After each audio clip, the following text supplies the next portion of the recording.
orar, queridos. Ó Deus, estamos diante da Tua palavra, Senhor Pai, e não há nenhuma outra, Senhor Pai, outro meio, Senhor Deus, de sermos santificados, a não ser, Senhor Pai, conduzidos pela verdade. Nós sabemos que vivemos num mundo de mentiras e que, Senhor Pai, os nossos próprios corações são capazes, mesmo sem um mundo, de produzir suas mentiras, Senhor Pai, suas racionalizações, ó Deus, de, Senhor Deus, gerar encobrimentos, de justificar, Senhor Pai, aquilo que te, Senhor Deus, desonra. Portanto, não precisamos sequer, Senhor Pai, de uma cultura tão corrompida, Senhor Deus, na escuridão, para acalentarmos, Senhor Pai, enganos, desvios e mentiras.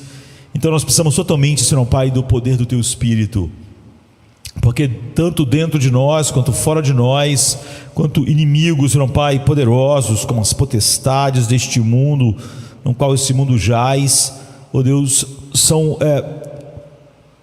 somos completamente, Senhor Pai, cercados, Senhor Pai, de mentiras externas, internas. Cada pecado, Senhor Pai, Tua palavra chama de uma concupiscência do engano, uma concupiscência da mentira, Senhor Pai. Promete algo, Senhor Pai, e entrega o oposto. Que nossos corações sejam cativos pela verdade, Deus, cativos da Tua beleza, Senhor Deus, cativos, Senhor Pai, de contemplar quem Tu és na face do Teu Filho, e não podemos contemplar Teu Filho a não ser na Tua palavra. Então, como Tu abriste o coração de Lídia, Senhor Pai, abre os corações de todos para a verdade.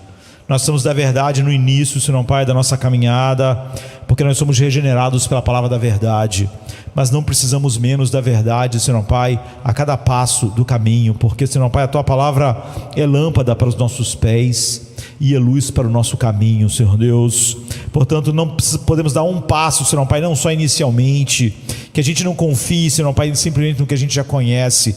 Nós precisamos conhecer experimentalmente em nossos corações e sermos conduzidos todos os dias pela Tua palavra, que a gente possa se inclinar humildemente à Tua palavra. Não somos livres pensadores, não estamos olhando para a Tua palavra para vermos, Senhor Pai, o que convém a nós nesse momento. Oh Deus, não estamos olhando para a Tua palavra para ver, Senhor Pai, o que achamos adequado para a nossa época, nossa cultura. Oh Deus, estamos humildemente nos inclinando diante da Tua voz. Ao amarmos Tua palavra, não amamos um livro, amamos Tua mente, amamos Tua sabedoria infinita, amamos, Senhor Pai, toda a Tua glória revelada a nós em Teu Filho. Que nós possamos meditar, Senhor Pai, e sermos cheios do Teu Espírito assim nesta noite, em nome de Jesus. Amém, amém. Spurgeon dizia que o discernimento não é saber a diferença entre a coisa certa e a errada, que o verdadeiro discernimento é saber o que é certo do que é quase certo. E é isso que nós mais precisamos, não é? Saber diferenciar o certo do quase certo. Hoje há muita coisa errada, não é? Portanto, não é difícil enxergarmos erros crassos, mas os erros mais perigosos são sutis. E o nosso compromisso é exatamente com uma proporção e integralidade de toda a palavra de Deus.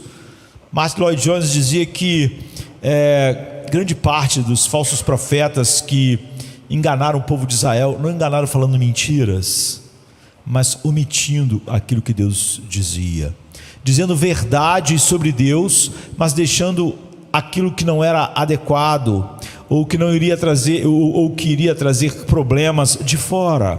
Ou seja, nós podemos ser um falso profeta, Lloyd-Jones estava dizendo sempre coisas verdadeiras sobre Deus, mas nunca dizendo coisas verdadeiras que nos deixem em situação que nós não queremos estar diante do nosso mundo, diante das pessoas.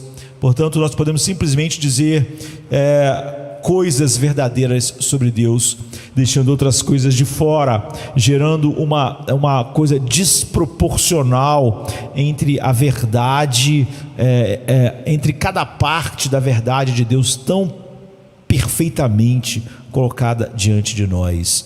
Quando nós temos isso, nós não temos mais a verdade e nem temos a perfeição da palavra de Deus. que está exatamente na proporção em que as coisas estão perfeitamente equilibradas. Você não equilibra na nossa época o evangelho e a lei, não é isso que você faz. Você só tem o evangelho, mas você deve ter ele na sua completude. E Paulo, ele, quando já está próximo do fim do seu ministério, ele vai passar indo para Jerusalém, e ele quer conversar com os pastores de Éfeso antes de ir a Jerusalém, mas ele não quer se atrasar muito, então ele não quer ir até a Éfeso. Em Atos 20, 16, ele chama então que esses pastores encontrem ele em Mileto, no caminho que ele está fazendo para Jerusalém, porque ele quer chegar em Jerusalém antes, se possível, da festa de Pentecostes. E ele se encontra então em Atos 20, 16, com esses pastores. E no verso 20, no capítulo 20 de Atos, ele diz: olha, vocês não vão ver mais a mim vivos. Ou seja, é a última vez. É uma das cenas mais tocantes da Bíblia, porque eles se abraçam, eles choram por causa dessa palavra de Paulo, de que eles não viriam mais. Imagine, Paulo é o grande águia do evangelho, não é? O homem que Deus mais usou para revelar a si mesmo, ao mundo. E o fato desse homem estar partindo e dizer àquela igreja tão importante para ele, para o coração dele, que eles nunca mais iam ver ele vivo, era realmente uma despedida chocante, e triste, e ao mesmo tempo tocante para nós. Mas uma coisa que fica registrada para nós no verso 20 é que ele diz: o sangue de vocês não está sobre a minha cabeça, porque eu ensinei a vocês toda a verdade de Deus. Exatamente é o oposto daquilo que Lloyd Jones disse, que você pode... Lutero também dizia isso, que se você falar sobre Deus, aquilo que a tua cultura não está atacando naquele momento, você é um falso mestre. Ou seja, as épocas nos propõem lutas diferentes muitas das vezes. Se você começar a atacar hoje simplesmente as mesmas coisas que Lutero atacavam, sendo que não é essas coisas que a cultura está mais levantando, é óbvio que você não vai ter problemas. Mas Lutero dizia: nós somos chamados para nos levantarmos naquilo que a nossa cultura está mais atacando Deus. Porque Lutero disse que se você não faz isso, seria como se você estivesse no campo de batalha, e a batalha está acontecendo ali, mas você vai lá para o outro lado. Você está na guerra, não é? Você está no campo de batalha, mas você está se distanciando da onde o inimigo está atacando. Ou seja, em cada época o inimigo está atacando determinadas coisas de maneira mais direta, e é ali que você tem que estar. É óbvio que você pode ficar lá do outro lado oposto da onde a guerra está acontecendo e dizer: eu estou no campo de batalha, mas você está onde você não vai ter nenhum problema, onde não está correndo riscos. Então Lutero está falando sobre a mesma coisa, e Paulo diz: eu ensinei a vocês toda a verdade de Deus.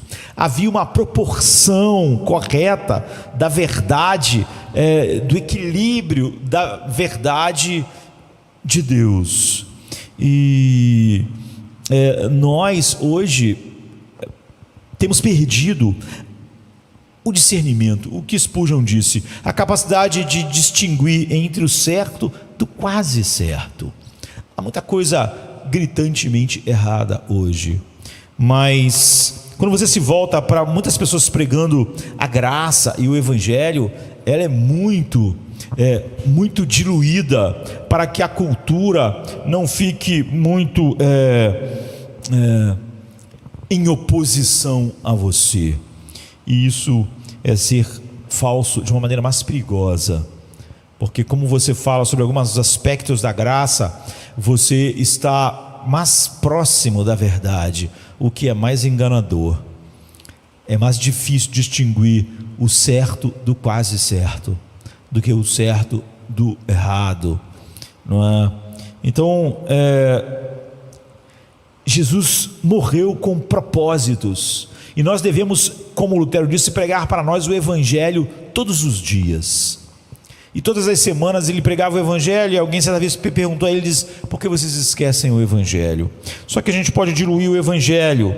Então a gente quer colocar de maneira breve essa conexão entre a obra de Cristo para extirpar o nosso pecado e a obra do cristão habitado pelo Espírito Santo em extinguir o pecado na sua vida. Ou seja, nós fomos chamados para matar ou mortificar, como a Bíblia usa, o nosso pecado, não o pecado dos outros. Normalmente a gente quer mortificar o pecado de todo mundo, o pecado institucional. Eu acho que atacar instituições é a coisa mais cômoda que existe, porque sempre que a gente ataca a igreja, é uma coisa muito sem rosto, sem CPF, não é? Normalmente quando as pessoas estão falando da igreja, elas nunca estão se incluindo, a não ser quando é coisa boa. O ser humano tem a tendência seguinte: se a igreja está pregando o evangelho, ela diz: nós estamos pregando o evangelho, ou seja, ela faz parte daquilo, mesmo que ela não faça, ela não pregue para ninguém. Agora, quando ela está falando sobre algo errado na igreja, ela fala como se ela não fizesse parte daquilo, e isso deixa você num lugar cômodo, né? E me parece, e eu acho bem claro, que nas últimas décadas, quem se aproxima mais daquilo que é certo, e é o que Spurgeon disse: o discernimento é discernir entre o certo do quase certo, e tem uma ênfase centrada no evangelho, não é uma ênfase proporcional ao poder da graça em nossas vidas, como o poder da graça na nossa justificação, exatamente para não ficar em desacordo muito grande com a nossa cultura e com o mundo ao nosso redor. Então a pregação da ênfase do evangelho acaba enfatizando algo que vai criando uma distorção oposta ao que Paulo disse: eu preguei a vocês toda a verdade de Deus, de maneira completa. Em vez disso, parece que ser centrado no evangelho hoje, que chega nos bancos da igreja e se espalha pela internet muitas vezes, pregue o evangelho para si mesmo todos os dias, pregue o evangelho. É o que Lutero dizia, e é verdade, devemos pregar o evangelho todos os dias. Mas o que significa quando as pessoas estão falando isso? Anseie pelas boas novas. Mas essas boas novas da ênfase dos nossos dias naquilo que está quase certo, é o que Paulo disse: eu não tenho o sangue de vocês sobre mim, porque eu preguei toda a verdade de Deus. Não, as pessoas estão falando o seguinte: você deve pregar o evangelho, enfatizar as boas novas no seguinte: no amado você é aceito, no amado você é perdoado, no amado não há nenhuma condenação há para os cristãos de Cristo Jesus, tudo verdades.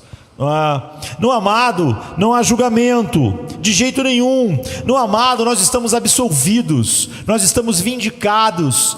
Deus puniu todo o pecado presente, passado, futuro no nosso substituto. No amado nós estamos vestidos com a justiça de Cristo. Isso realmente é o evangelho. Mas nós somos chamados e salvos por uma graça que nos leva para algo ainda melhor, se é que nós podemos imaginar algo melhor do que essa glória disso que nós afirmamos. E aqui está o problema com essa ênfase. Suponha que você fosse condenado à morte, que você merecesse ser condenado à morte. Não foi um engano, não foi um julgamento não adequado, e você vai ser enforcado, ou vai ser, sei lá, vai para a cadeira elétrica, para a câmara de gás, ou vai ser pendurado por uma corda pelo pescoço até morrer, e você, depois de todos o tempo de espera, a execução está a horas. Mas quando as pessoas vêm te pegar na sala bem cedinho, né, de madrugada, e eles não te levam para a sala de execução, nem para a forca, porque alguém, um substituto, tomou totalmente a sua culpa, tomou totalmente, voluntariamente o seu lugar e resolveu pagar sem nenhum motivo de que havia algo bom em você, o seu lugar na execução. Seria uma experiência, eu acho,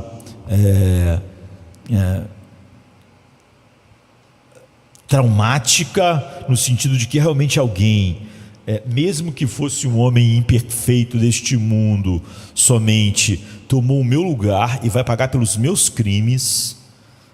Saber que outra pessoa morreu em seu lugar é chocante, mesmo quando a outra pessoa é um pecador, porque estamos falando de alguém que está morrendo realmente no meu lugar, quando eu sou o culpado e eu mereço morrer.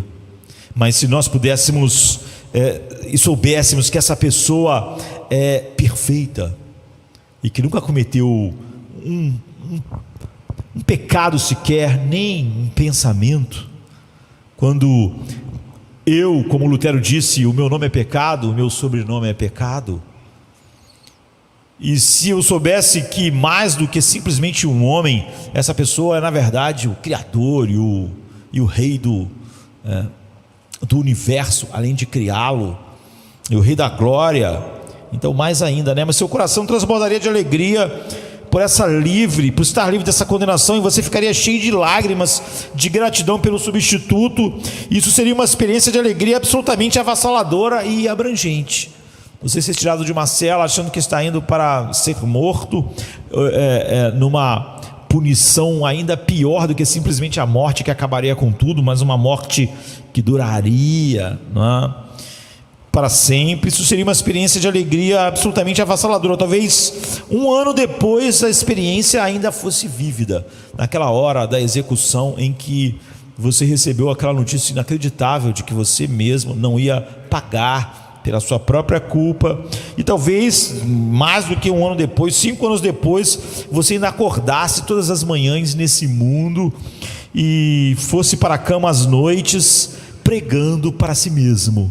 Como é pregar o evangelho para si mesmo, não é? E você está dizendo: eu não estou condenado hoje, eu estou indo dormir hoje, mas eu não estou condenado, ou estou acordando, eu não vou ser enforcado, não vou ser colocado na cadeira elétrica, eu tenho alívio, não há nenhuma condenação, não há nenhuma culpa sobre mim, nenhuma execução, sem forca, nunca mais, sem punição, eu sou perdoado, eu fui aceito de volta, como se nada tivesse sido feito por mim. E 10 anos depois você ainda vai estar pregando a mesma mensagem para si mesmo, e 30 anos depois, e 50 anos depois, eu não vou ser enforcado, eu não vou ser condenado, eu não vou ser levado para a justiça que eu merecia. Você vê o problema de você olhar para alguém assim? Você vê o problema de Spurgeon dizer que o problema do discernimento é o certo do quase certo? Existem vastos alcances do coração humano que não estão sendo atingidos por isso. Quando as pessoas entendem que pregar o evangelho para si mesmos é simplesmente ficar sempre nenhuma condenação, eu estou justificado, a justiça de Cristo está sobre mim, isso é verdade, mas não é toda a verdade, como Paulo disse. E quando Lloyd Jones diz que falsos profetas se tornaram falsos, muitas vezes sem falar nada falso, só enfatizando algo e deixando outras coisas de fora, você não tem mais a perfeição quando você não tem a proporção. Eu costumo dizer para as pessoas que quando Deus, nós precisamos ter um conhecimento da palavra de Deus, uma relação com Deus que seja proporcional à revelação de quem Deus é. Quando um médico diz para um pai ou para a mãe, quando um bebê nasce, diz ele é perfeito, é óbvio que ninguém imagina que aquela pessoa ali, o filho é o verdadeiro Apolo, né? O Deus da beleza. Não é isso que o médico quis dizer quando ele diz para você que o seu filho é perfeito. O que ele quer dizer é que está tudo dentro das proporções e funcionamento adequado do corpo humano. Ele sequer quer dizer que o neném é realmente bonito ou não.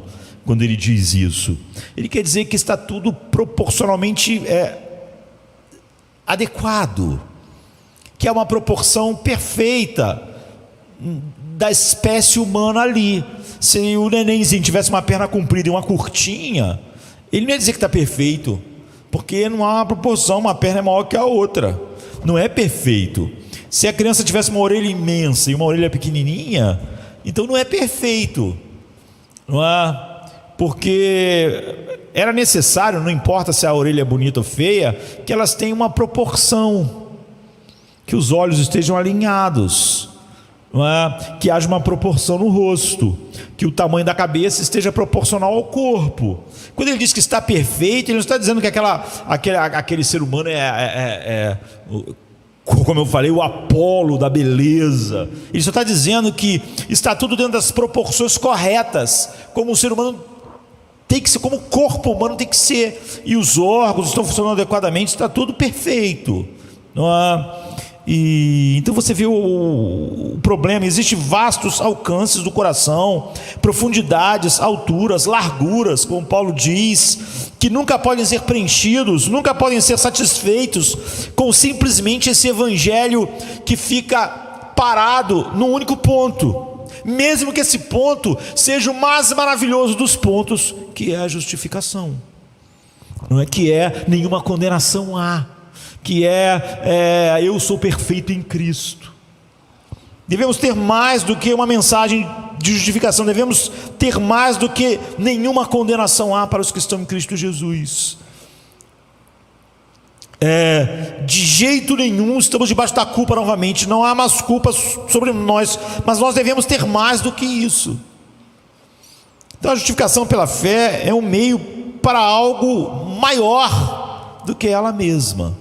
Por mais maravilhoso, eu disse que é difícil imaginarmos algo melhor do que a justificação, né? Do que o homem que quer ser morto e diz: olha, outro tomou a sua culpa, nunca mais a culpa sobre você, nenhuma condenação. Isso é maravilhoso. Isso é maravilhoso ao inimaginável para alguém tão culpado quanto nós. Mas ainda existe algo maior. O perdão dos pecados é um meio apenas, e a justificação é um meio, ela não é um fim. Jesus não morreu para eu não ir para o inferno, para eu não ser condenado. Ele morreu para algo maior, apesar de que é óbvio, para mim alcançar esse algo maior, isso devia ser realidade. Então fugir do inferno, nenhuma condenação há para os que estão em Cristo Jesus, é maravilhoso, mas ele morreu para algo maior. A redenção da escravidão é um meio para algo maior. Eu não sou mais escravo, mas isso é para um propósito maior do que simplesmente isso. E última análise, finalmente, esse mais e maior é o próprio Deus. Algo maior. Que algo maior? Deus.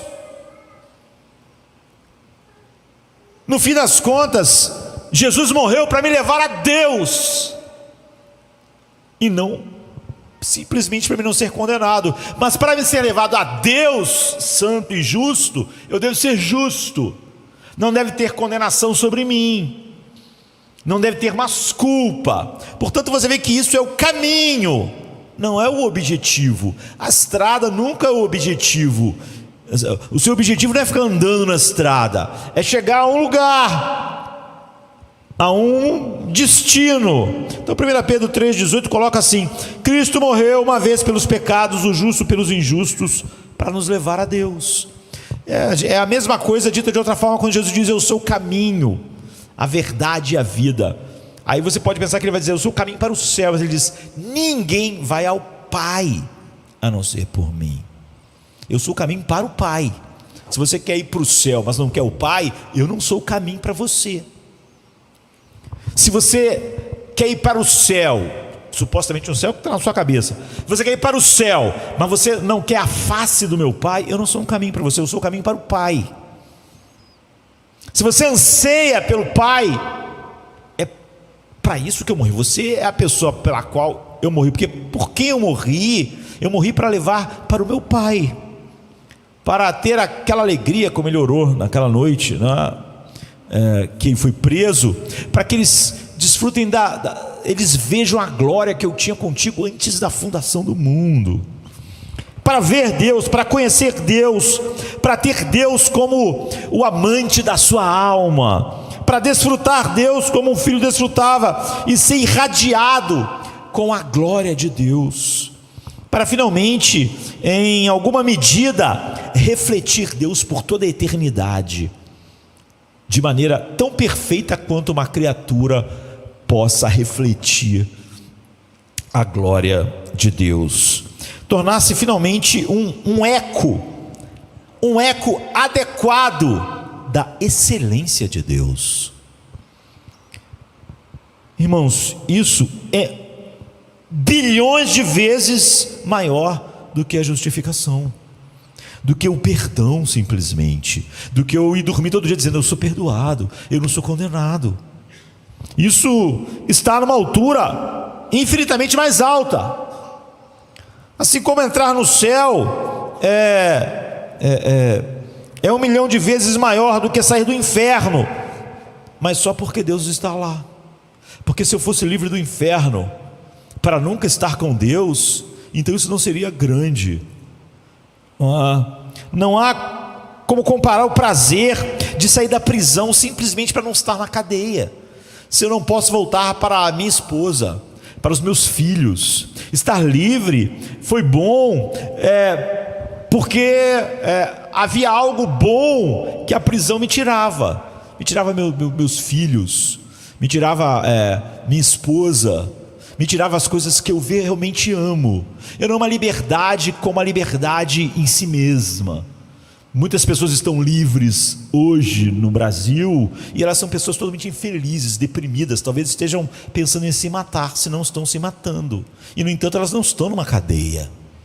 Portanto, ser livre da prisão não é a coisa final. É óbvio que se eu estou na prisão, eu estou sem a minha família, eu estou sem as pessoas que eu amo, mas quando eu sou livre, a coisa maior é que eu posso ter as coisas que eu amo, que a prisão impedia de eu ter, ou de desfrutar. Então não há como comparar o prazer de sair da prisão e ir para os braços da minha esposa, ir para os braços dos meus filhos, dos meus amigos, dos meus irmãos. Quando Paulo era livre da prisão, Pedro foi livre da prisão, foi até onde os irmãos estavam reunidos para orar. Ele não queria ser livre, ir para alguma praia da Grécia para simplesmente viver a sua vida agora sem confusão em alguma daquelas praias, mas naquela época paradisíacas, não poluídas, como um pescador com seu barquinho, sem arrumar mais problema na vida como ele já tinha arrumado. Ele queria sair da cadeia para aquilo que ele mais amava, a igreja, Cristo, etc. Mas entre a glória da justificação e do perdão que nos alcança, e a vida pelo sangue de Cristo, e a glorificação final, entre essas duas coisas há uma vida a ser vivida. Entre o momento em que eu fui justificado, né, regenerado, e a glorificação e a perfeição, existe esse hiato, não é? E até eu chegar naquele momento em que não haverá pecado em mim, nem no mundo onde eu vou estar, existe uma existência redimida neste mundo caído. Essa existência redimida no mundo caído, nós podemos chamar de uma maneira mais simples de vida cristã. Existe uma vida a ser vivida aqui, uma vida de fé, esperança e amor. Paulo diz, uma vida de verdade, uma vida de retidão, uma vida de pureza, uma vida de santidade, de coragem, uma vida de conformidade com algo que é contracultural, que é muito diferente, não dessa cultura simplesmente, mas de todas as culturas em todos os tempos.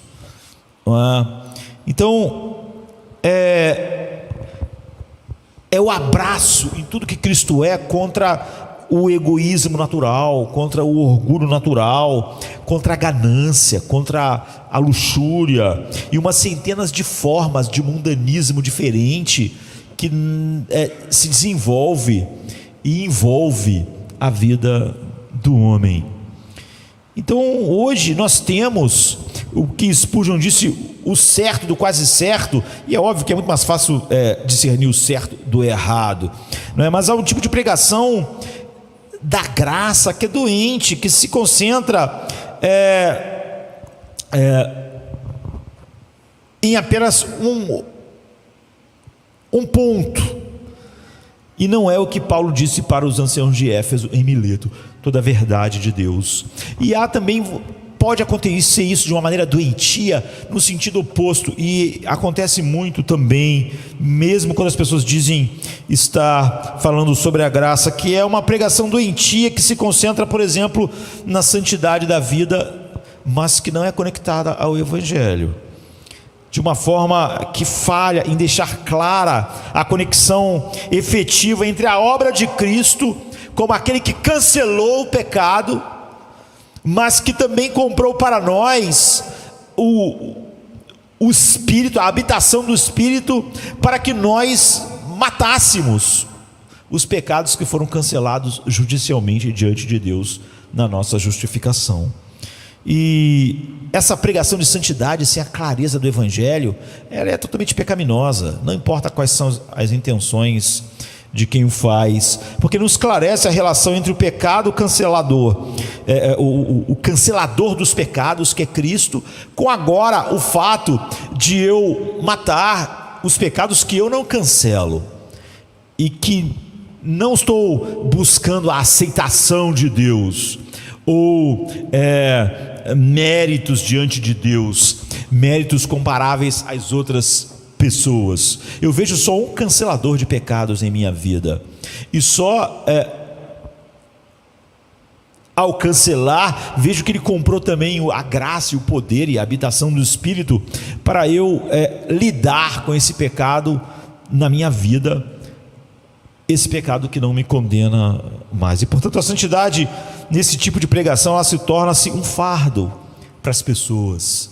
Elas estão sempre com medo que a lei impõe aos homens, que a lei nunca foi um meio de salvação. A lei não é que é difícil ser salvo pela lei, a lei não é um meio de salvação. A lei diz só uma coisa: a alma que pecar, essa morrerá. Você pecou, então a lei diz que você vai morrer. A lei não diz, a alma que pecar, essa morrerá, mas se ela pecou, eu vou fazer uma coisa aqui, vou dar uma oportunidade. A lei não diz isso. A lei não é um meio de salvação. Não há uma mistura entre a lei e o Evangelho na salvação. A lei não tem nenhuma provisão de salvação. A lei diz que a alma que pecar morre. Não há nada, não há nenhuma provisão para realmente lidar com o pecado. A lei lida com o pecado, mata, condena. Então Paulo diz que ninguém vai ser justificado diante de Deus pelas obras da lei, porque a lei não tem essa provisão. Ela nunca volta para o Evangelho. E as pessoas então se desesperam ou se tornam hipócritas, realmente se convencendo de que estão fazendo coisas que deixam elas melhores diante de Deus, como se aquilo de alguma forma fosse cancelador do pecado em nós, quando na verdade o cancelador é Jesus. E nós, por aquilo que Ele faz também, pelos dons comprados pelo seu sangue, podemos, e só esses podem, lidar com o pecado em suas vidas, ou seja, mortificá-los, os pecados que Ele cancelou. E é uma maneira de pregar que é tão alérgica em oposição a isso. Sempre que nós lutamos contra um monstro, nós temos que ter cuidado, porque nós tendemos a acabar fazendo monstruosidades quando lutamos contra monstros, né? E há pessoas que então, com o temor desse evangelho que acaba trazendo a lei de volta, e isso é muito comum mesmo naqueles que dizem que estão comprometidos com a graça. Eles ficam totalmente alérgicos a todos os imperativos da Bíblia e todos os mandamentos e as advertências, que ele nunca prega com nenhum senso de urgência, que simplesmente no final do dia, alguém que viveu uma vida que desonrou a Deus todo dia, simplesmente ela senta de noite e diz: não há nenhuma condenação, eu estou em Cristo. É só isso que ela tem a dizer. E pregadores as alimentam com isso, tirando todo o propósito final pelo qual eu fui justificado e o poder do Evangelho. Então, pessoas assim nunca vão compreender Jesus dizendo: arranque o olho, porque é melhor perder um dos seus membros do que todo o seu corpo ser lançado no inferno. Está em Mateus 5:29. Ou seguir a santidade, sem a qual ninguém verá o Senhor, Hebreus 12:14. Ou nunca esforce-se por entrar pela porta estreita, Lucas 13:24. Porque ele só tem uma graça que perdoa, que justifica, que cancela, que realmente diz: nenhuma condenação há. Mas ele não conhece uma graça que capacita, uma graça para perdoar pecados, mas não uma graça suficiente para você matar pecados, mortificar pecados, que a própria graça cancelou e capacita você agora a lidar com o inimigo vencido. A Bíblia diz que nossos pecados foram crucificados com Cristo. Você sabe que alguém crucificado não morria assim. Ninguém era crucificado e morria. Levava um tempo para morrer. Nossos pecados foram cancelados judicialmente. Nós temos a justiça de Cristo, e eles foram crucificados com Cristo. Então é óbvio que as pessoas crucificadas, você quando olha para a crucificação de Jesus, as pessoas crucificadas, elas ficavam, inicialmente os dois estavam ali debochando de Jesus, blasfemando contra Jesus, e as pessoas ficavam na cruz jogando praga nas pessoas lá. Elas não estavam, a boca delas continuava funcionando, continuava fazendo, despejando maldade. Então, mas elas iam morrer, ia levar horas, mas elas estavam condenadas. A Bíblia diz que nossos pecados em nossas vidas não foram só cancelados judicialmente, foram, né? Mas eles foram crucificados. Nós, no que nós chamamos de vida cristã, os pecados ainda estão presentes, mas eles estão morrendo, eles estão perdendo forças. Há um poder que os crucificou, não só cancelou judicialmente. Então o homem na cruz, ele podia inicialmente estar daquele jeito, mas ele estava sendo minado em seu poder pela cruz, até que a cruz iria matá-lo completamente. Então a graça para perdoar pecados, mas não graça para matar pecados, não graça que dá alegria, não graça que leva a paz. Você vê que hoje mesmo no mundo reformado, o que mais há é uma graça que não dá alegria, que não dá paz, que não dá nada. É uma graça que só dá, você não vai para o inferno. É uma graça destituída de poder, e a graça é um poder. O pecado não é só uma coisa que a gente faz, o pecado é um poder. Você vê que ele leva o homem a fazer todo tipo de coisas. Ele bota o homem em movimento, ele movimenta a vontade do homem, o desejo do homem, e o homem busca aquilo que o pecado dentro dele, as concupiscências do engano fomentam. A graça também é um poder assim. Então o Salmo 43:4 diz: então irei ao altar de Deus. Você vê que aqui um homem está falando, Davi está falando, não simplesmente: olha, eu não sou condenado. Alguma coisa muito maior do que simplesmente não ser condenado aconteceu aqui. Ele diz assim: então irei ao altar de Deus, o Deus que é a minha grande alegria, ao som da harpa eu te louvarei, ó Deus, Deus meu. Então o nosso propósito cada vez que pregamos, é não cometer nenhum desses dois erros. A nossa oração contínua é poder dizer o que Paulo disse no final da sua vida: eu preguei todo o Evangelho, eu preguei toda a verdade a vocês. Eu não enfatizei algo até que eu afastei vocês da verdade. Eu não enfatizei um aspecto da verdade até que eu destituí a verdade do seu poder e transformei a graça de Deus simplesmente num perdão sem poder. Não é? Mas o objetivo que a gente tem ao pregar é mostrar essa conexão efetiva, assim, até mesmo pela graça, para estabelecer essa conexão efetiva entre a obra de Cristo, que carrega o nosso pecado, acaba com a maldição, nos livra da condenação e por isso nos dá o seu Espírito como um dom, nos capacita a ter a vida cristã, não é? E entre o pecado que ele cancelou e o pecado que nós vencemos, entre as coisas que nós deixamos para trás e prosseguimos para o alvo, não carregamos sempre elas, entre os horrores do sofrimento de Cristo por nós e a nossa santidade crescente nele, ao contemplarmos a sua glória e sermos transformados de um grau de glória para outro. Então, de todos os textos nós podemos examinar para fazer essa conexão, né? Romanos 8:4, Colossenses 1:22, Hebreus 10:10, mas 1 Pedro 1:14-16 faz isso muito bem. Diz assim: como filhos obedientes, está vendo? Já sou filho, não é? Já estou no reino, como a gente viu hoje pela manhã. Como filhos obedientes, não vos conformeis com as paixões da vossa antiga ignorância, mas como é santo aquele que vos chamou, sede vós também santos em toda a vossa maneira de viver, porque está escrito: sede santos, porque eu sou santo. Você vê, já está falando com filhos, já está falando com pessoas que estão em seu reino, que não há mais nenhuma condenação, que são livres, que não estão mais debaixo da lei, que seus pecados foram cancelados na cruz. E há 4 observações nesses versos. Primeiro, a santidade é ordenada: sede santos. No versículo 15 é um imperativo, geneiteíta, não é uma sugestão, não é um bom conselho que se você fizer vai ser bom, não é, mas um comando de Deus. Em segundo lugar, a santidade de Deus é a base. Ele não diz: sede santos, porque senão você vai para o inferno.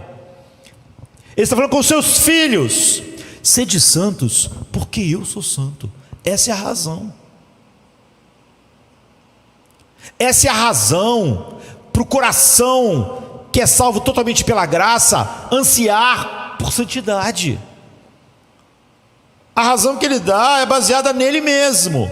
Sede santos por uma razão: eu sou santo, não é? Verso 16. Em terceiro lugar, a santidade de Deus significa que Ele é tão separado de tudo que é comum. Nesse sentido, só Deus santo, Ele é separado de toda a criação, Ele é totalmente diferente, Ele é transcendente.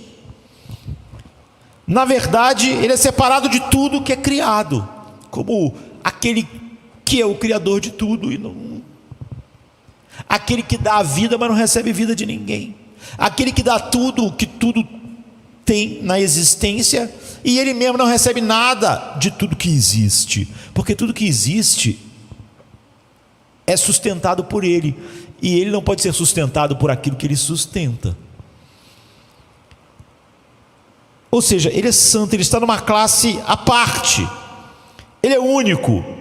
Deus é único, e se uma coisa, quanto mais menos a dela, mais rara ela é, mais valiosa ela é. Se Deus é único, só Ele é Deus, então Ele é a coisa mais valiosa que existe. O universo inteiro, incluindo eu, você e os anjos não caídos, não tem valor nenhum perto do valor de Deus. Ele é único, Ele é raro, nada é como Ele. Nós chamamos esse tipo de separação de transcendência. Deus é transcendente, e a Bíblia acrescenta uma dimensão moral nessa transcendência de Deus, de modo que nós chamamos de pureza ou bondade transcendente. Pureza transcendente ou bondade transcendente de Deus. que é a sua santidade. Significa que Ele está perfeitamente separado de tudo que é finito, ou seja, tudo que é criado, e também de tudo que é corrompido na criação. Então há uma separação dele entre tudo que não é corrompido na criação, porque Ele é transcendente a isso, muito mais ainda de tudo que é corrompido. Então há essa pureza transcendente. É como a pureza de Deus não é medida por nada fora dele mesmo. Ele é a medida de toda pureza, bondade e valor. Nós, a pureza em nossa vida é medida por Deus, é medida por algo fora de nós. Nossa bondade é medida pela bondade dele. Hoje a gente viu dizendo, vocês sendo maus, não é? Você vê, a nossa bondade não é medida por nós mesmos, é medida por algo fora de nós, o que é muito diferente de Deus. A bondade, a pureza e o valor de Deus não é medido por nada fora dele. Deus ser ativamente santo significa o quê? Já que não é a medida de nada comparativo fora dele, é que todas as palavras de Deus, tudo que ele diz, todas as atitudes de Deus e todas as ações de Deus estão em perfeita harmonia com o valor infinito da pureza transcendente de Deus. E isso é o que significa Deus ser santo. Não é que ele se comparou a algo fora para medir isso, não. Tudo que ele fala, todas as suas ações, atitudes estão em perfeita harmonia com o seu valor infinito. E isso significa ele ser santo. Portanto, a nossa santidade sempre é derivada dele. A santidade dele não é derivada de nada. Significa que todas as nossas atitudes, palavras e ações devem estar em harmonia com o valor infinito de Deus. E quando as minhas palavras, minhas intenções e minhas atitudes estão em harmonia com o valor infinito dele, isso é santo. Isso é santidade. Então 1 Pedro 1,14 preenche o que significa para nós sermos santos como Deus é santo. Ele diz, como filhos obedientes, não vos conformeis com as paixões. A palavra na verdade é simplesmente desejos, não é? Da vossa ignorância interior. Havia uma ignorância em nós que geravam paixões, geravam desejos em nós. E esses desejos vinham de uma ignorância.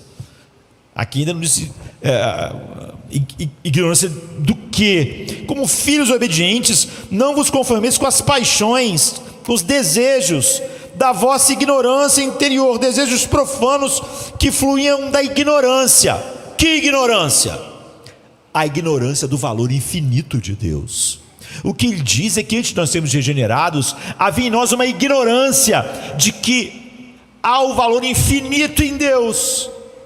E então nós éramos dominados por desejos que eram contrários e opostos ao valor infinito dele. Nós valorizávamos mais a nós mesmos e todas as coisas no lugar de Deus, o que é o oposto da santidade. Então essa era a ignorância de quem ele é e do valor infinito que ele tem. Desejos profundos que fluem da ignorância de Deus, do valor de Deus, da grandeza de Deus, da beleza de Deus, totalmente satisfatória. Como Davi está dizendo, então eu irei ao altar de Deus, que é a minha grande alegria. É a ignorância disso, de que Deus é a única coisa que pode ser a grande alegria, o grande gozo, a grande alegria indizível do coração humano. Assim, a santidade humana é a transformação do nosso conhecimento, que substitui a nossa ignorância. Conhecimento de quê? Do valor infinito dele. Eu tinha desejos que fluíam da minha ignorância sobre o valor infinito dele, e agora isso é substituído por um conhecimento dele. E isso é a santidade. É por isso que quando eu contemplo ele na face de Cristo, eu vou sendo transformado de um grau de glória para outro. Por quê? Aquela ignorância e os desejos que fluíam daquela ignorância do valor infinito dele estão sendo substituídos à medida que eu contemplo cada vez mais a beleza e o valor infinito dele na face de Cristo, que vai gerando algo oposto àqueles desejos da ignorância. e a transformação dos nossos desejos para que eles se conformem ao verdadeiro valor de Deus. E quanto mais meus desejos se conformam ao valor de Deus, eu estou sendo santificado. Você vê que isso não tem nada, não tem nenhuma relação com a lei e eu ser salvo. É algo totalmente de pessoas regeneradas, justificadas, filhos de Deus. Então a santidade humana é conhecer a verdadeira grandeza, beleza e valor de Deus. Mas não é só isso. Se você conhecer isso, isso pode ser, se se parar aí, pode ser algo horrível, não é? Mas a santidade é conhecer a verdadeira grandeza, beleza e valor de Deus e ter desejos que estejam de acordo com esse conhecimento do valor dele. Desejos, anseios, atitudes, palavras, ações que seguem ao conhecimento do valor infinito de Deus. Porque todos os desejos anteriores vinham da ignorância disso. E isso é o resgate que foi comprado com o sangue de Cristo. E é por isso que você não pode dizer que foi realmente justificado se isso não acontece. Porque como você vê, a justificação não era o objetivo final do que Cristo estava fazendo. Agora vem a conexão entre a santidade do cristão e os horrores do sofrimento de Cristo. Porque os horrores do seu sofrimento era para exatamente nos levar a esse lugar.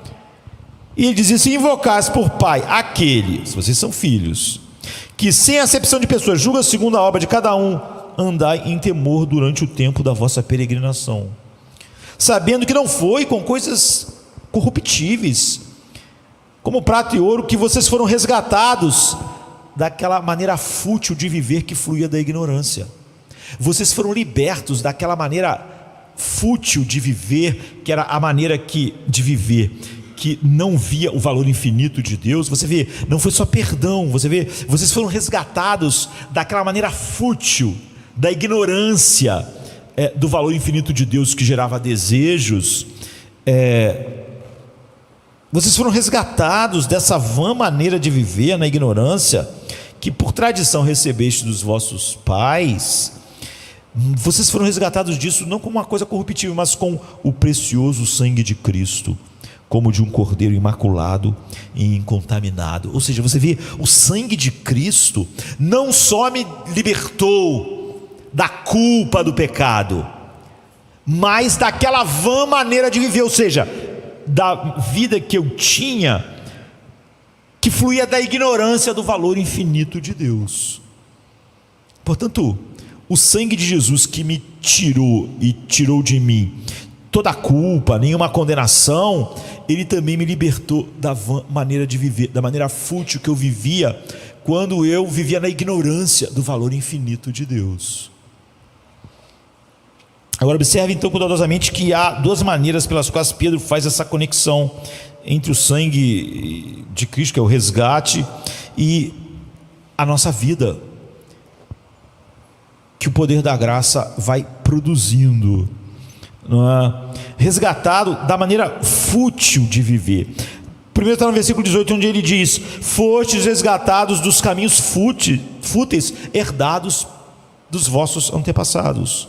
Ele não diz que nós somos resgatados só da culpa, ou da condenação, ou de Satanás, ou do inferno. Vocês foram resgatados daquela ignorância do valor infinito de Deus, que gerava em vocês toda espécie de desejos que não estavam em conexão com o valor infinito dele. Vocês foram libertos disso pelo sangue, o mesmo sangue que tirou a condenação, que justificou vocês. Ele não diz que fomos resgatados da culpa, da condenação, ou de Satanás, ou do inferno aqui. Ele diz: não, mas com o precioso sangue de Cristo vocês foram resgatados daquela vã maneira de viver, ou seja, aquela maneira de viver que ignorava o valor infinito de Deus e fazia vocês terem desejos e viverem uma vida que não era compatível com o conhecimento do valor infinito. Ele diz que nós fomos resgatados dos caminhos fúteis, em algumas versões da vã maneira de viver. E a palavra para caminhos, no versículo 18, é a mesma palavra para conduta, no versículo 15, onde ele diz: sede santos em toda a vossa maneira de viver, ou em toda a vossa conduta. Anatrosfei a palavra. Então, para mostrar o paralelo, não é? A gente pode dizer que o versículo 18, vocês foram resgatados dessa conduta fútil, anastrófeis, ou seja, essa conduta que fluía da ignorância do valor infinito de Deus, e como Deus sempre age de acordo com esse valor infinito que é a santidade dele, ou seja, não é baseado em algo externo a ele, mas a nossa nós somos santos porque ele é santo, nós devemos ser santos, não por causa de nós mesmos ou de um motivo em nós, o que significa que quando Cristo morreu e derramou o seu sangue, infinitamente valioso, porque o sangue de Cristo vale mais que o universo inteiro, não é que ele vale mais do que a minha vida. Ele comprou por meio de um pagamento de resgate nossa transferência de uma conduta fútil, de uma fútil maneira de viver que era baseada na ignorância do valor infinito de Deus, para uma nova maneira de viver, para uma nova vida que é baseada não na ignorância mais, mas no conhecimento desse valor infinito de Deus, ou o conhecimento da glória de Deus na face de Cristo. Ou seja, o conhecimento que me livrou da ignorância, que fazia eu viver e ter desejos e ações da ignorância, e que trazia para mim uma maneira fútil de viver. Ele comprou então, queridos, nossa santidade, e não só o cancelamento dos nossos pecados. Pedro diz: não foi com prata e com ouro que vocês foram comprados daquela vã maneira de viver, daquela ignorância do valor infinito de Deus. Não foi com coisas perecíveis como prata e ouro, que as pessoas valorizam muito, mas com a coisa mais preciosa do mundo, o sangue do Filho de Deus, o sangue de Deus. Isso é o que ele pagou, não só para não sermos condenados, mas pela nossa santidade, e por fim, pela nossa glorificação, para a perfeição nessa santidade. Foi isso que ele pagou, para harmonizar as nossas atitudes com o valor infinito de Deus. Porque antes, fora a obra de Cristo, há uma ignorância em nós do valor infinito de Deus, e nossas ações e desejos então estão de acordo com a nossa ignorância. Então os nossos desejos não estão em harmonia com o valor infinito dele, pelo contrário. E a compra, Pedro diz, foi efetivada.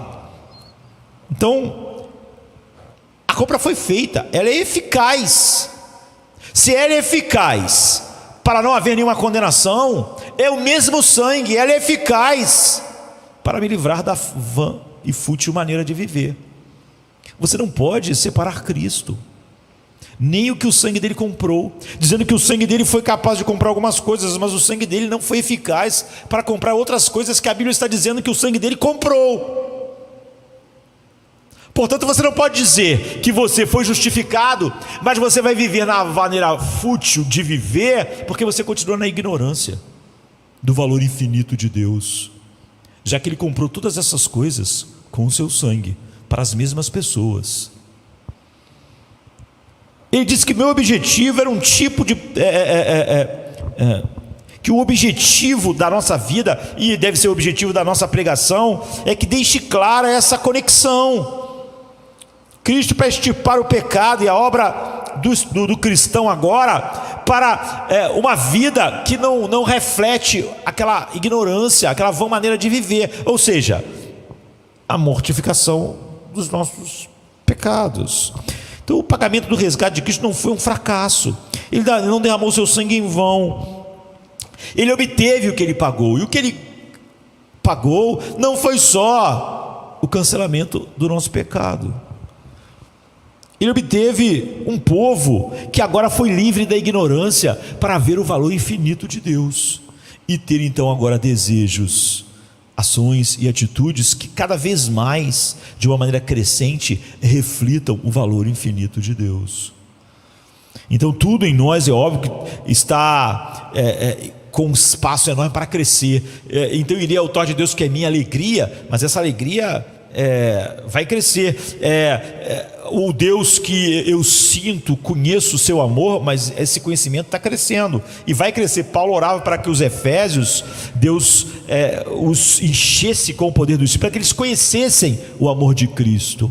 Ou seja, eles conheciam, mas isso ainda está crescendo, mas está acontecendo.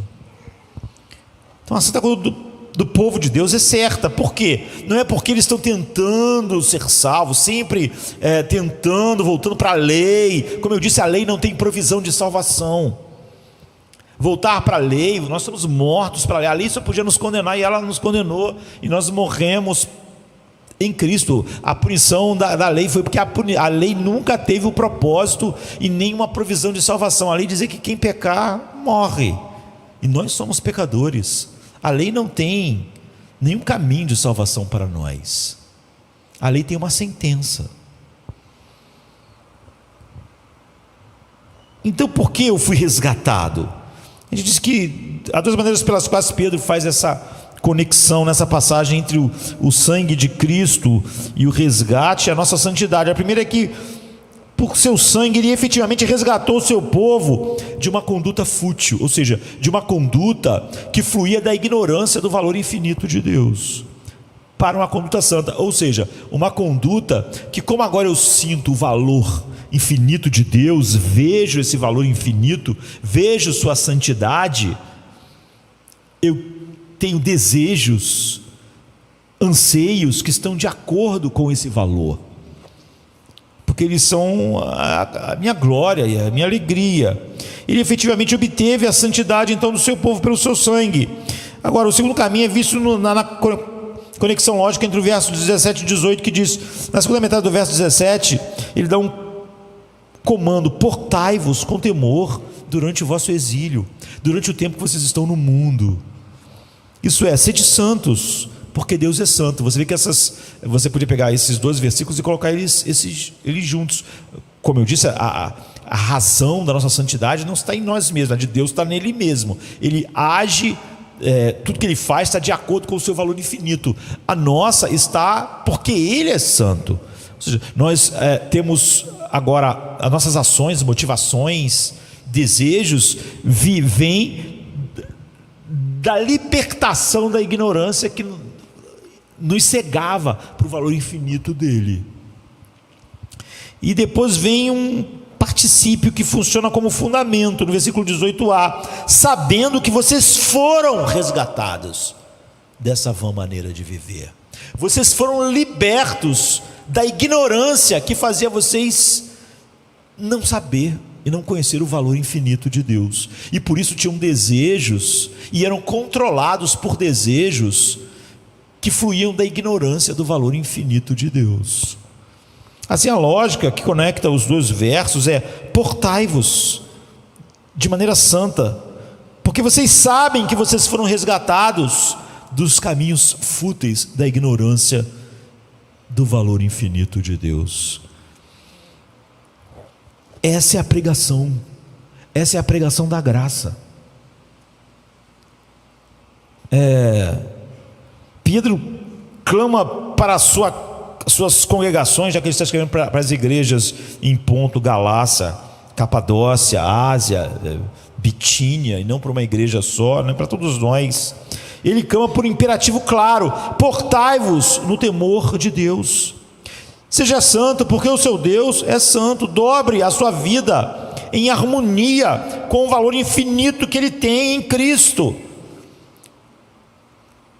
Então, torne a santidade completa no temor do Senhor. O apóstolo Paulo diz a mesma coisa, por exemplo, em 2 Coríntios 7:1. Ora, amados, pois que temos tais promessas, pois que o evangelho é o que ele é, purifiquemo-nos de toda a imundície da carne e do espírito, aperfeiçoando a santificação no temor de Deus. E ele dá o grande fundamento: porque sua liberdade dos modos antigos e fúteis e seu novo modo de vida santo em Cristo, as duas coisas foram compradas pelo sangue de Jesus para o seu povo. Não é como se Deus, vamos usar uma metáfora, não é como se Jesus tivesse sua esposa sequestrada, que para muitas pessoas a pregação é só da libertação. Então seria isso: Jesus teve sua esposa sequestrada e ele pagou o resgate. Ele pagou o resgate para libertá-la, só para ela ir dormir com todos os outros homens e não ficar com ele para sempre em seus braços. Quando Spurgeon disse que discernir o erro, aquilo que é certo do quase certo, é importante por isso, queridos, porque o quase certo normalmente é mais mortal do que um erro maior, não é? Então Jesus, ele me libertou, ele me resgatou como sua noiva, como sua esposa, para os seus braços. Ele me resgatou não só Deus escravizado pelo pecado, Deus sido sequestrado, nós como a noiva dele, para depois que a gente fosse liberto, a gente pudesse adulterar com todos os outros homens, porque o nosso marido pagou o resgate. Ele, com o seu sangue, me libertou da vã maneira de viver, da minha ignorância sobre o valor infinito de Deus. E se você não for liberto das duas coisas, você não é a noiva de Cristo. Não é a noiva de Cristo achar que Ele, como marido, me libertou, me resgatou dos sequestradores que me aprisionavam, do pecado, só para mim poder ser uma adúltera livre. Não aconteceu assim. Essa não é a maneira de pensar sobre o sangue de Jesus. Pedro diz: o sangue dele também me libertou da vã maneira de viver. O sangue não é impotente. Ele não é um marido que só conseguiu libertar a esposa das mãos dos bandidos para entregar ela na mão de outros amantes. O sangue dele é capaz de me libertar e me levar para o Pai. É assim que ele é o caminho, para me levar para enxergar o valor infinito de Deus, e novas paixões e desejos fluírem desse conhecimento que matou aquela ignorância sobre o valor infinito de Deus, e fazer eu começar a ter ações que são compatíveis com o valor infinito de Deus. Como Deus, tudo que Ele faz, age e pensa, está de acordo com o seu valor infinito, Ele é santo, por causa de algo nele mesmo, nada fora, você vê. Mas agora eu que tenho esse conhecimento, a razão da minha santidade não está dentro de mim, está fora. Eu sou santo porque Ele é santo, porque agora eu vi também o seu valor infinito, sua beleza infinita. E isso traz o quê? Traz alegria, traz desejos, anseios, que estão de acordo com o valor infinito dele, santidade. Então o resgate comprou um novo modo de vida para mim, e não só a minha libertação de quem me aprisionava como noiva ou esposa de Cristo, para eu poder adulterar com outros homens. Me libertou da maneira fútil de viver. E quem foi liberto pelo sangue vai andar no caminho para o qual Ele comprou, porque Ele libertou essa pessoa da condenação e daquela ignorância, daquela vã maneira de viver que estava em desacordo com o valor infinito do seu Pai, a razão pela qual nós estávamos condenados. E se não fizerem isso, você não tem nenhuma garantia de que você foi justificado. Por isso ficar dizendo: eu sou justificado, eu não tenho nada, eu não tenho, Deus não traz nenhuma alegria, Deus não traz nada para mim, eu não tenho nada, eu sou uma coisa seca. Não há alegria, não é nada. Eu não sou diferente do mundo em nada. Eu só não sou mais culpado. Isso é se enganar. Pregar isso para nós não é pregar o Evangelho para nós. Você se lembra como Paulo disse em Efésios 2:20: porque somos feitura sua, criados para uma vida de obediência que Ele de antemão preparou para que andássemos nelas. Então, um novo modo de vida santo para os redimidos foi preparado por Deus, e parte dessa preparação foi o resgate de 1 Pedro 1,18. Deus não derramou o sangue do seu Filho em vão. Ele derramou o sangue do seu Filho para nos livrar da ignorância, para enxergarmos o seu valor infinito, e agora termos uma vida que não é mais aquela vã maneira fútil de viver da ignorância que nós herdamos naturalmente dos nossos antepassados, para que possamos viver para Ele. E você vê que o caminho aqui não separa as coisas. A lógica de Pedro ou de Paulo, ao pregar o Evangelho, conduz aos resultados inexoráveis. Sede santos, porque Deus é santo, e portai-vos no temor de Deus, porque Ele vos resgatou de uma vida fútil para uma vida de santidade pelo precioso sangue de Cristo. Então, em 1 Pedro 2,24 diz que a obra de Cristo para levar o pecado é a mesma obra que é a base do cristão lidar com o pecado em sua vida. Ele mesmo carregou nossos pecados em seu corpo sobre o madeiro, a fim de que morrêssemos para o pecado e vivêssemos não mais para o pecado. Você vê, não é só nos libertou da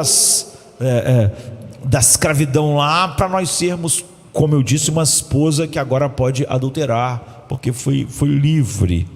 Ela comprou o nosso amor, comprou o nosso desejo por Ele. Agora nós temos que encerrar, né? O tempo acabou. Por que as pessoas fazem isso? Por que as pessoas enfatizam uma graça que se torna perigosa à medida que ela não está lá no afastamento crasso da graça, porque enfatiza um aspecto dela, mas deixa o homem no mesmo lugar onde ele estava antes de ser alcançado? Em primeiro lugar, talvez alguns simplesmente não tenham visto a conexão entre a obra de Cristo para extirpar o pecado e a obra de Cristo para nos livrar da ignorância que faziam nós vivermos em paixões que eram contrárias ao valor infinito de Deus. Eles falam da graça e pregam a graça, esses pregadores, mas eles realmente pensam só em ser livre do inferno. E tudo que ele quer que você faça é chegar no final do dia e dizer: olha, eu fui igual o homem que ia ser enforcado e não foi. 10 anos depois eu não vou ser enforcado, eu sou livre, eu não sou condenado, não há nenhuma condenação. É verdade, mas ficou parado. Você vê, não levou aquela pessoa para lugar nenhum. É apenas talvez um ponto cego que faz a pessoa não ter um pensamento bíblico, mas faz ela ficar num lugar extremamente perigoso da engano e da mentira, porque o quase certo, além de não ser certo, é muito mais destruidor do que o errado. A escuridão e a luz é mais fácil ser identificado. Em segundo lugar, talvez alguns relutem em pressionar a consciência das pessoas ou do seu povo quando pregam a exigência bíblica, mostrando como conhecer o valor infinito de Deus vai mudando aquilo que eu desejava e que guiava a minha vida, porque aquelas eram as paixões da ignorância do valor infinito dele, porque temem uma repreensão de Jesus, por exemplo, que diz assim: ai de vocês, escribas, porque vocês carregam as pessoas com fardos difíceis de carregar, e vocês mesmos não tocam nos fardos com nenhum dos seus dedos. Lucas 11:46. E esses pregadores tentam abordar um perigo real e bíblico de uma maneira antibíblica. Você não pode nunca, quase sempre, quando a grande heresia do pelagianismo, que vai se transformando no semi-pelagianismo, e hoje está em grande parte da igreja dos nossos dias, começa com o homem pensando em santidade. Não importa. Quando ele tenta combater uma vida não santa com aquilo que não é o evangelho, ele cria uma grande heresia.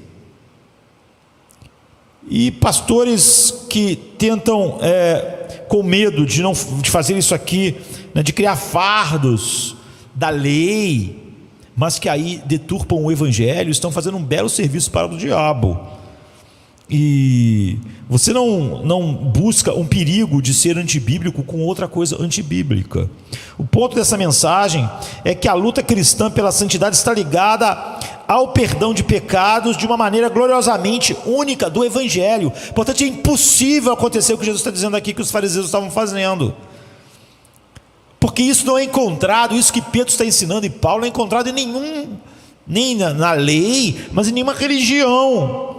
Ou seja, que o único pecado que pode ser combatido com sucesso é o pecado que alguém já pagou a culpa dele, que não há mais nenhuma condenação sobre mim, que eu estou fazendo isso como um filho que foi liberto da ignorância, que não via o valor infinito de Deus.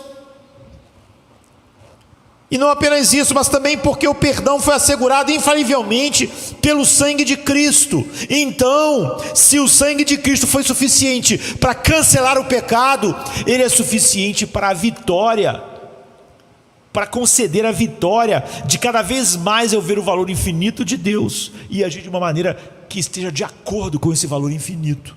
E isso é a santidade bíblica. Então conheça essa dinâmica penetrante da santidade no Novo Testamento, e você não terá que temer a repreensão de Jesus, de criar julgos, ou qualquer coisa que não esteja na palavra de Deus. Ou seja, tudo que estamos falando sobre santidade é o agir, o sentir e o desejar de coisas por causa do valor infinito de Deus, que agora eu vejo que antes eu era ignorante. É exatamente o oposto de tudo o que é misturar a lei com o evangelho. Terceiro, alguns pregadores evitam pregar sobre essa urgência e necessidade de santidade, de alegria em Deus, de deleite em Deus, de gozos em Deus,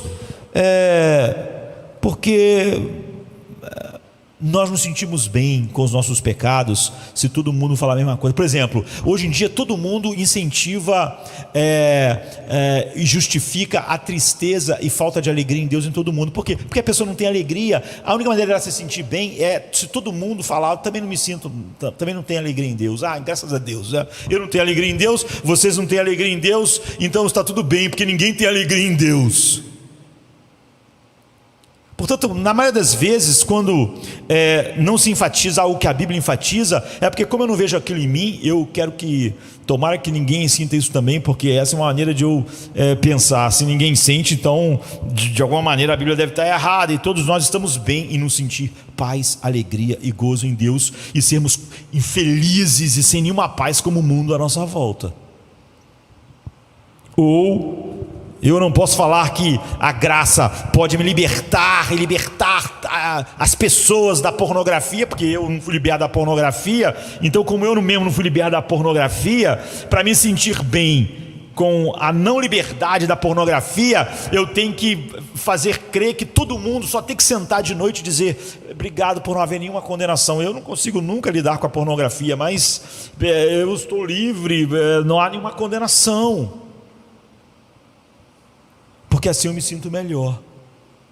Quase sempre você vê pastores que adulteraram, que abandonaram suas, começam a pregar de uma maneira que começa a atrair pessoas que fizeram a mesma coisa, porque todo mundo quer se sentir bem.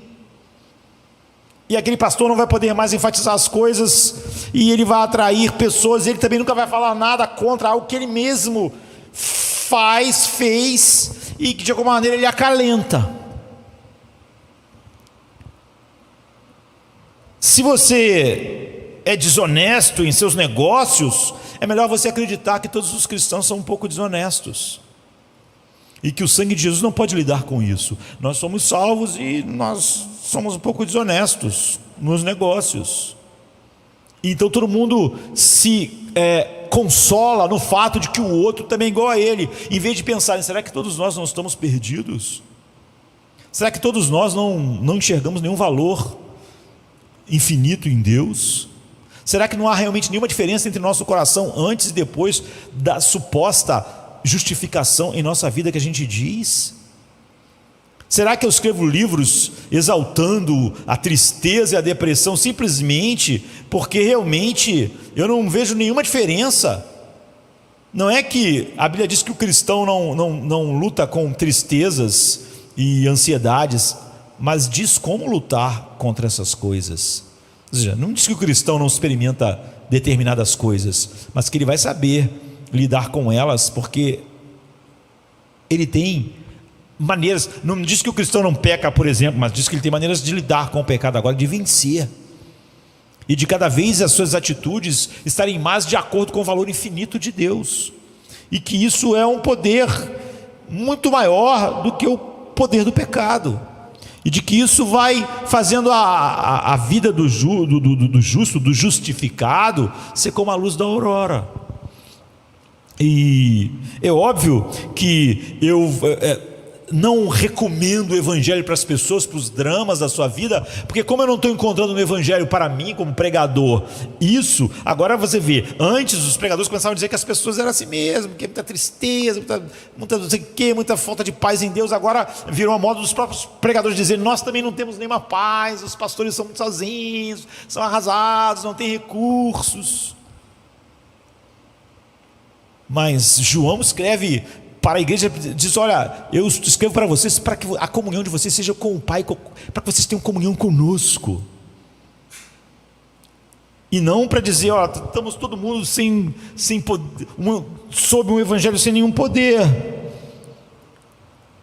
Então eles erguem pregações assim, a cruz como uma cobertura para os seus pecados, mas nunca fazem a conexão bíblica de Cristo foi crucificado para vencer, não só para me libertar da condenação da pornografia, é o que ele faz mesmo, mas também, à medida que me faz ver o valor infinito de Cristo, me libertar da pornografia, e não só da culpa dela.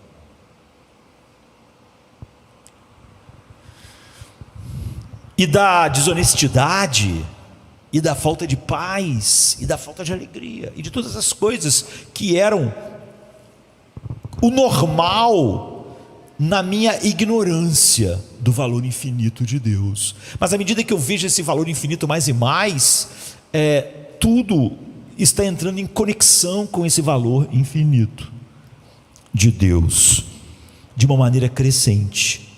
E só vai terminar, é óbvio, na glorificação. Em quarto lugar, pregadores evitam qualquer coisa que se aproxime de um tipo de pregação que confronta as pessoas com os seus pecados, porque eles não querem que elas se sintam mal. E o grande Deus da nossa geração é fazer as pessoas não se sentir mal. E é por isso que o humanismo secular é tão presente nos púlpitos, porque ele está presente em todo lugar. Alguém pode contar a coisa mais terrível, tudo que você quer dizer para aquela pessoa é o seguinte: não se sinta mal, não se sinta mal. A coisa mais importante é você vir num culto e não se sentir mal. A pessoa pode contar a maior depravação para você, a primeira coisa que você quer é que aquela pessoa não se sinta mal, não se sinta culpado. Não é? Nós temos agora um nome de doença para cada coisa, para o ser humano não se sentir mal. Você é uma vítima, o vitimismo, todas as ideologias em nós, as pessoas se sentem vítimas por causa do seu peso, elas se sentem vítimas por causa de como o seu cabelo é, se é liso, se não é liso, a cor da sua pele. Elas são ensinadas a se sentir vítimas por tudo. Se elas ficam gordas, se elas ficam muito magras, e assim tem pena de si mesmo, e todo mundo alimenta a pena em todo mundo, e todo mundo usa palavras. Daqui a pouco as pessoas começam a dizer que você ser muito gordo é bom, você tem que se aceitar e se abraçar. Faz mal à saúde, mas se eu falar isso, a pessoa vai se sentir mal.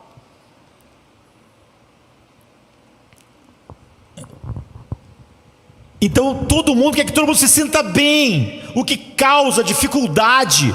Fica fácil você pegar parte da graça, mas não a graça toda, porque parte dela vai fazer as pessoas não se sentirem tão bem. E eu só quero que elas saiam da igreja, do culto, se sentindo bem. É o que faz pregações assim. E há pastores tão infectados com a cultura mimada, contemporânea, que nos tornou todos hipersensíveis. E com medo, porque todo mundo, qualquer coisa vai ser ofendido, vitimismo. E no púlpito eles temem provocar o descontentamento de alguém. A coisa mais assustadora é alguém ficar descontente, ou alguém se sentir mal. Existem razões para esse tipo de relutância em pregar a urgência de tudo que Cristo fez, e uma delas é uma insegurança profundamente arraigada, que se manifesta em uma necessidade desesperada de ser amado pelas pessoas e pelo mundo, de ser aprovado pelas pessoas. E como eu quero ser um pregador aprovado, eu sou uma pessoa sensível, uma pessoa que é empática. Há uma necessidade tão grande de ser visto assim, que todas as coisas que vão gerar nas pessoas talvez uma opinião de que eu não sou tão empático, e vai fazer então eu não ser tão amado, e eu preciso tanto ser amado por todos, eu não posso falar. Esses pastores precisam cavar fundo em seus corações. Por quê? Há essa necessidade de ser amado de tal maneira que eu tenho que esconder a verdade de Deus das pessoas. Finalmente, há uns que têm tanto medo de serem rotulados como conservadores ou fundamentalistas. Queremos ser vistos como pessoas mais progressistas, com a mente mais abertas, inclusivas, que evitam qualquer comando bíblico que pareça colocá-los em algum acampamento do qual eles não querem fazer parte, e não querem ser vistos pelas pessoas sob esses rótulos. Então nós precisamos ensinar o Evangelho com o cuidado tremendo, que Spurgeon disse, que o discernimento é você saber a diferença entre o quase certo do certo. É você poder se levantar como Paulo, quando vai ver as pessoas pela última vez na sua vida, antes de morrer, e dizer: eu não sou responsável, porque eu preguei toda a verdade de Deus, não selecionei algumas verdades. Ou seja, mesmo que ele não tivesse pregado a mentira, ele disse: se eu não tivesse pregado toda a verdade, eu seria culpado por ter enganado vocês, por ter mentido por vocês ao ocultar algumas verdades e apresentar somente algumas. O que Jesus fez nos colocou, finalmente nos livrou não só da nossa culpa, não só, graças a Deus fez, nenhuma condenação há porque estamos nele, isso é maravilhoso, mas nos levou para um outro lugar maior, nos fez ver o valor infinito de Deus, e nos fez ver que Deus age, pensa e faz todas as coisas de acordo com o seu valor infinito, e isso é a santidade de Deus. E nós não temos a santidade por algo em nós mesmos, por algo igual a Deus, fora. Sede santos porque Ele é santo. Ou seja, nós somos tirados da nossa vã maneira de viver para ver o valor infinito dEle, e por causa do valor infinito dEle, não nosso, nós temos desejos, anseios e ações compatíveis com o valor infinito de Deus. O nome disso é santidade, e isso Jesus comprou com seu sangue. Pedro diz: não com ouro e prata, comprou da vossa vã maneira de viver, que na vossa ignorância viviam de uma forma que era o resultado da ignorância do valor infinito de Deus. Portanto, Jesus não resgatou sua esposa com seu sangue para que depois de ser resgatada ela pudesse adulterar com todos os homens. Ele resgatou para Ele mesmo. E o Evangelho só é verdade quando a graça só foi pregada verdadeiramente, quando isso fica claro, o poder da graça de cancelar nosso pecado, mas nos livrar da nossa vã maneira de viver, que fluía da nossa ignorância do valor infinito de Deus, e cada vez mais agir de acordo com esse valor infinito. A Bíblia chama de santidade. Sede santos porque eu sou santo. Vamos ficar de pé.